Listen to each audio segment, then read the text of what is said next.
अवधूत चिंतन श्री गुरुदेव दत्त श्री स्वामी समर्थ महाराज की जय. नमस्कार मंडळी, तुमचं स्वागत आहे आपल्या आजच्या नवीन व्हिडिओमध्ये. तर माझी देवपूजा आटोपली आणि स्वामींना आज मी नैवेद्य दाखवलेला आहे, तो म्हणजे चपाती आणि वडीचा, तो कोथिंबीर वडीचा. तर ती नैवेद्य कसं दाखवायचा ते मी तुम्हाला आजच्या व्हिडिओमध्ये दाखवणार आहे. सर्वात अगोदर स्वामीला दीप आणि धूप लावून घेते आणि पाणी आणि नैवेद्य घ्यायचा. आणि हा नैवेद्य सकाळी 10:30ला दाखवायचा आहे. तर मी सकाळी बरोबर 10:30 वाजता नैवेद्य दाखवत आहे. करंगळी शेजारचं बोट असतं आपलं, त्या बोटाने पाण्याचा चौकोन काढायचा आणि त्या चौकोनावरती ताट ठेवून पाण्याने ओवळायचं आणि तुकडा मोडायचा अशा. आणि हा नैवेद्य स्वामींजवळ आपल्याला थोडा वेळ ठेवायचा असतो आणि तो नैवेद्य आपण परत घरच्या सर्वांनी ग्रहण करायचा असतो. आणि स्वामींना मी आता त्रिवार वंदन, त्रिवार मुद्रा करून घेत आहे. आणि स्वामींना आजच्या नैवेद्यामध्ये मी दाखवलेली आहे चपाती आणि कोथिंबीरची वडी. तर मी कशी बनवली, काही सिक्रेट पद्धतीनं ते तुमच्यासोबत मी आज शेअर करणार आहे. त्यासाठी व्हिडिओ शेवटपर्यंत पहा. त्या व्हिडिओमध्ये तुम्ही पाहिलं की मी स्वामींना नैवेद्यामध्ये काय दाखवलं. तर नैवेद्यामध्ये स्वामींना चपाती आणि कोथिंबीरच्या वड्या दाखवल्यात. आणि हे बघा, अशा प्रकारे छान आपल्या क्रिस्पी कुरकुरीत वड्या झालेल्या आहेत, अगदी छान झाल्यात. आणि याचा तुम्ही शॉर्ट व्हिडिओसुद्धा पाहिला असेल. तर या वड्या मी कशा बनवल्या ते सुद्धा पुढे दाखवणार आहे. आणि हा नैवेद्याचं काय करायचं बघा.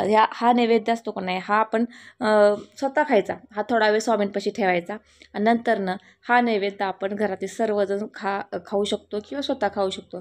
कारण की हा स्वामींचा जो नैवेद्य असतो, तर याच्यामध्ये हा प्रसाद बनतो. ज्यावेळेस आपण स्वामींना नैवेद्य दाखवतो तो प्रसाद बनून जातो.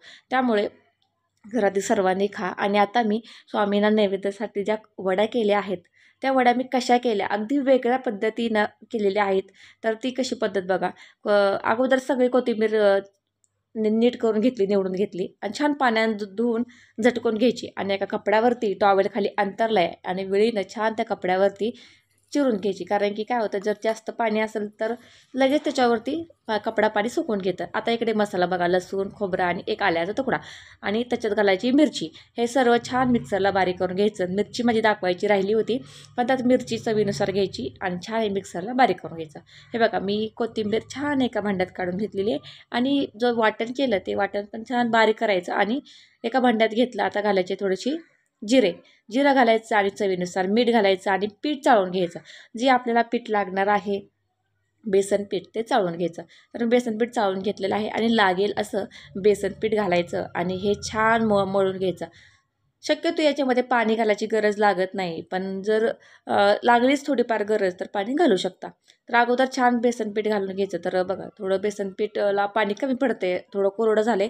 तर मी काय करणार, थोडंसं आपण जो मसाला केला होता का नाही त्या भांड्यामध्ये पाणी घालायचं आणि त्याच्यामध्ये हे पाणी घालून घ्यायचं आणि छान प्रकारे हे पीठ तयार करून घ्यायचं. म्हणजे गोळा आपण जसं कणकीचा गोळा मळतो तसं प्रकारे हे करून घ्यायचं.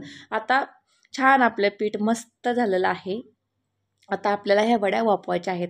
आता ह्या वड्या वापवायच्या तर पहिली पद्धत काय होती बघा, असे मुटके करून वड्या वापरल्या जायच्या.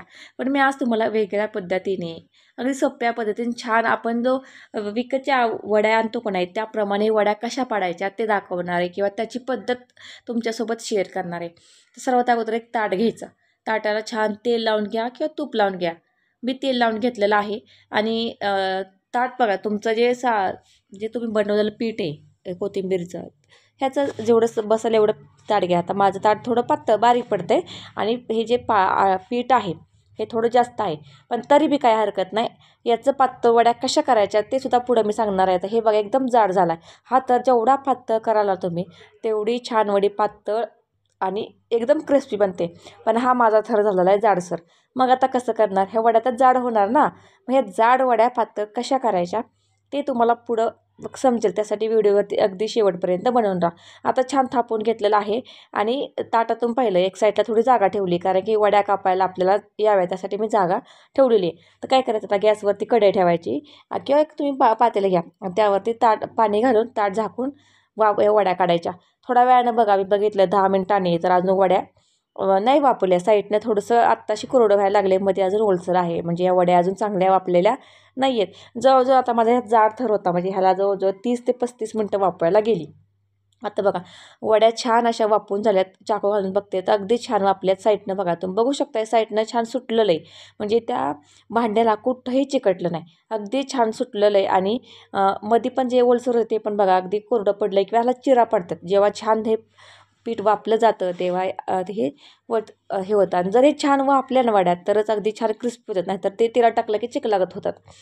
त्यामुळे ह्या वड्या खाली उतरून घ्यायच्या आणि थंड होऊन द्यायच्या. थंड झाल्यावरती चाकून असे जिगजॅग पद्धतीने बघा, असं एकदम सरळ चाकू नाही वडायचा, असं जिगजॅग पद्धतीने चाकूने ह्या वड्याला छान आकार द्यायचा. तुम्हाला जो हा आकार हवा आहे तो आकार द्यायचा. आता मी इथं ह्या वड्या आहेत ना कापण्याच्या टाईपमध्ये जो आपला कापण्याचा शेप असतो त्या शेपमध्ये मी ह्या वड्या कापणार आहे.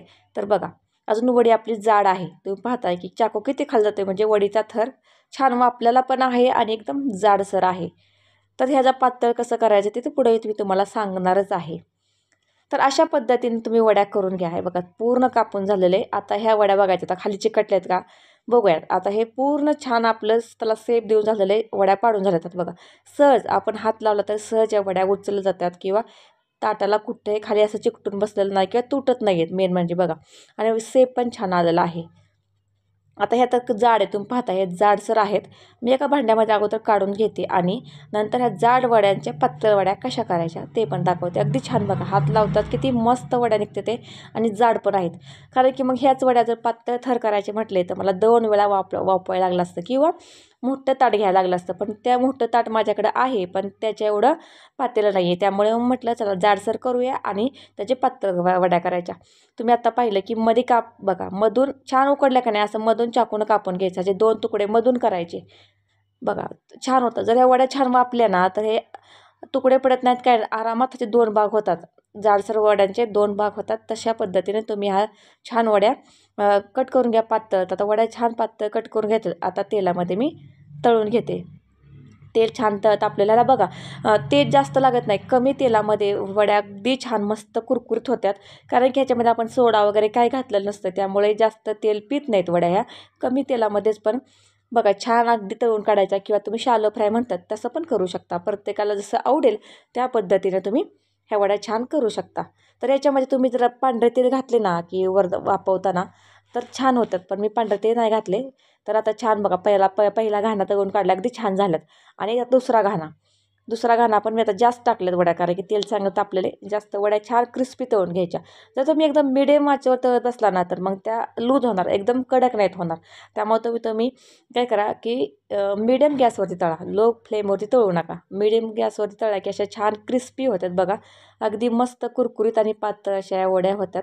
तर आज वड्यांचा बेत होता आणि म्हटलं चला स्वामींसाठी आज नैवेद्याला कोथिंबीर वडे आणि चपातीचा आज मी नैवेद्य स्वामींना दाखवला आहे. आणि ह्या वड्या किती छान येते, अगदी मस्त सगळ्या वड्या तळून तयार आहेत. आता सगळेजण याच्यावरती आम्ही ताव मारणार आहे.